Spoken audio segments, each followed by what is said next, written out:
बिस्मिल्लाहिर्रहमानिर्रहीम। DNA polymerases आज हम डिस्कस करेंगे 3 टाइप के DNA polymerases, DNA polymerase 1, DNA polymerase 2 and DNA polymerase 3।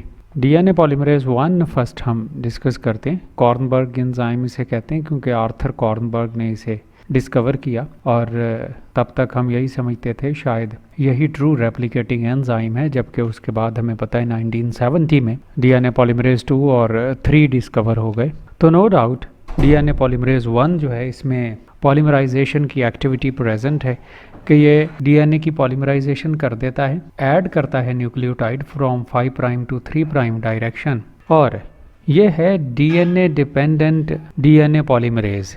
DNA dependent DNA polymerase means कि ये डीएनए के ऑलरेडी प्रेजेंट एक थ्रेड पर मौजूद जो न्यूक्लियोटाइड की सीक्वेंस है उसे रीड करता है, और रीड करने के बाद उसके सामने कॉम्प्लीमेंट्री सीक्वेंस जो है वो फिर ऐड करवा पाता है। जैसे थायमिन के सामने एडेनिन, गुआनिन के सामने साइटोसिन, साइटोसिन के सामने गुआनिन। तो ऐसे एंजाइम कहलाते हैं डीएनए डिपेंडेंट और डीएनए पॉलीमरेसिस के पॉलीमराइजेशन तो करते हैं, न्यूक्लियोटाइड की एडिशन तो करते हैं, लेकिन एक ऑलरेडी डीएनए के स्ट्रैंड को देख के।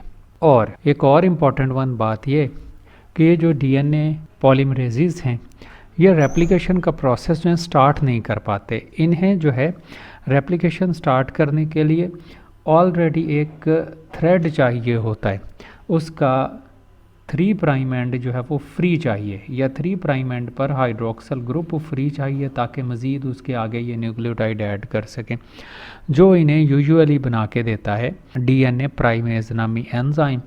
और प्राइमर साइट 3 प्राइमर साइट जो है वो रिक्वायर होती है डीएनए पॉलीमरेसिस को न्यूक्लियोटाइड ऐड करने के लिए।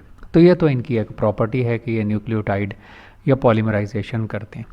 तो डीएनए पॉलीमरेज 1 की जो दूसरी इंपॉर्टेंट प्रॉपर्टी है that is the exonuclease property.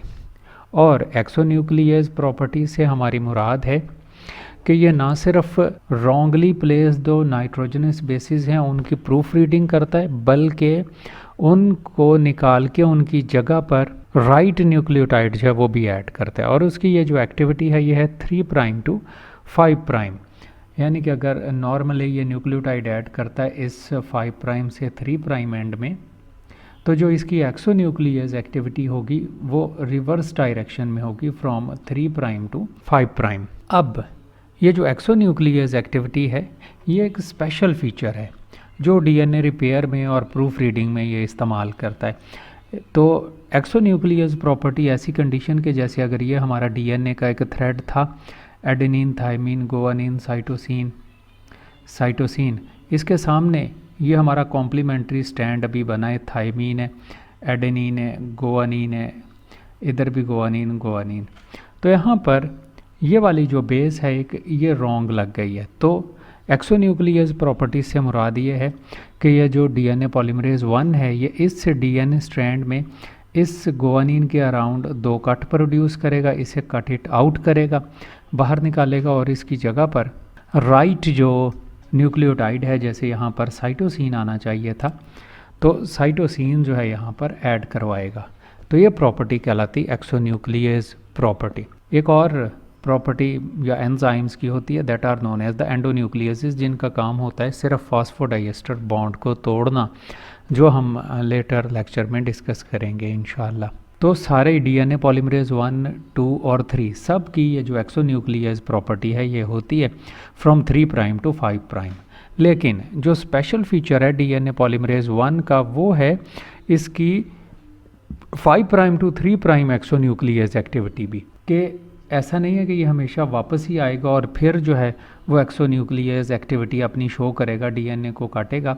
बाकी जो 2 एंजाइम है डीएनए पॉलीमरेज 2 और डीएनए पॉलीमरेज 3, उनमें तो सिर्फ 3 prime to 5 prime exonuclease activity है। लेकिन ये जो डीएनए पॉलीमरेज 1 है इसकी स्पेशलिटी है कि ये 5 प्राइम से 3 प्राइम में भी एक्सोन्यूक्लियस एक्टिविटी शो करता है, और फिर ये हेल्प करता है हमारी डीएनए रिपेयर में। एक और इम्पॉर्टेंट फीचर जो कि है डीएनए पॉलीमरेज 1 का, वो है कि ओकाज़ाकी फ्रैगमेंट या लैगिंग स्ट्रैंड पर जब रेप्लिकेशन जो है वो कंप्लीट हो जाती है और आरएनए प्राइमर जो है वो हो जाते हैं रिलीज़, और उन्हें रिलीज़ करवाता है डीएनए पॉलीमरेज या आरएनएज, वो रिमूव करवा देते हैं यहाँ से आरएनए प्राइमर्स। तो दोनों ओकाज़ाकी फ्रैगमेंट्स के दरमियान में ये जो है वो गैप या निक रह जाता। तो इन गैप्स या निक को फिलअप करता है नेसेसरी न्यूक्लियोटाइड्स के साथ डीएनए पॉलीमरेज 1। और अब चूँकि डीएनए पॉलीमरेज जो है वो है टेम्पलेट डिपेंडेंट एंजाइम, तो जहाँ पर आरएनए प्राइमर जो है रिमूव हुआ तो ये रीड करता है पहले इस टेम्पलेट स्ट्रैंड को, उसके अकॉर्डिंगली अगर यहाँ एडेनिन है तो यहाँ थायमिन लगाएगा, गुआनिन है तो साइटोसिन लगाएगा, इसी तरह से थायमिन है तो एडेनिन लगाएगा। तो राइट या कॉम्प्लीमेंट्री बेसिस जो है वो ऐड करता है। और इम्पॉर्टेंट वन इसकी property that is the proof reading. तो प्रूफ रीडिंग ये कैसे करता है, ये जो डीएनए पॉलीमरेज है ये डिस्क्रिमिनेट कर पाता है, डिफरेंशिएट कर पाता है अपनी एक्टिव साइट की बिना पर between the different deoxy nitrogen triphosphate, जैसे adenine triphosphate, thymine, guanine, cytosine वगैरह हैं, तो उनके में ये डिफरेंशिएट कर पाता है। और फिर उनकी जियोमेट्री के लिहाज से कन्फर्मेशनल चेंजेस आती हैं इसमें, और जब ये कन्फर्मेशनल चेंजेस इसमें कंफर्म होती हैं फिर ये उस स्पेसिफिक न्यूक्लियोटाइड को जो है वो ऐड करवाता है in front of the template strand.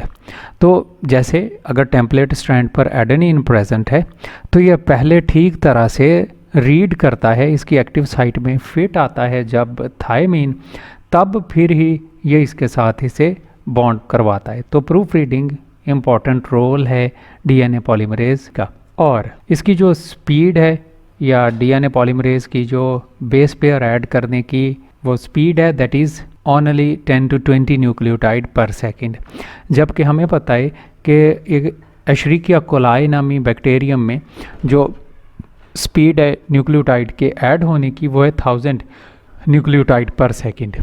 तो इससे मुराद है कि डीएनए पॉलीमरेज 1 तो एक ट्रू रेप्लिकेटिंग एंजाइम नहीं है।